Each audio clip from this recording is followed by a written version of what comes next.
Welcome back, everyone. In this video, I'm going to be showing you guys how we can create a new file from scratch on our SharePoint site. So our use case for today is we are within the employee benefits folder on our SharePoint site, and we want to create a new Word document to detail some of the benefits that are offered to employees so that once they come to this folder on the SharePoint site, they can see them. It'll show the Word document that we're about to create. They can open it up and they'll see all the good stuff that they get being an employee of that company. So once you get to the destination where you want to go ahead and add the file, you come over to the new option. And these are all of the different Microsoft products that we can go ahead and add, or Microsoft, we have like Visio, Forms, OneNote, PowerPoint, Excel, but we're going to add a Word document. So let's go ahead and click on that.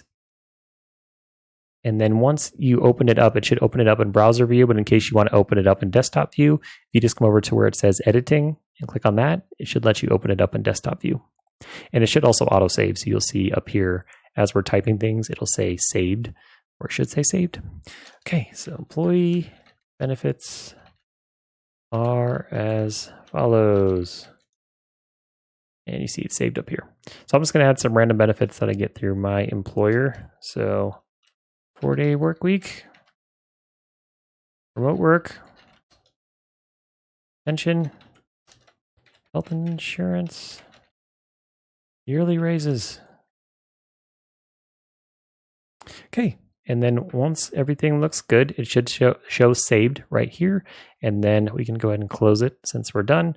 And then you can see it was already there, but it should show the document that you just created.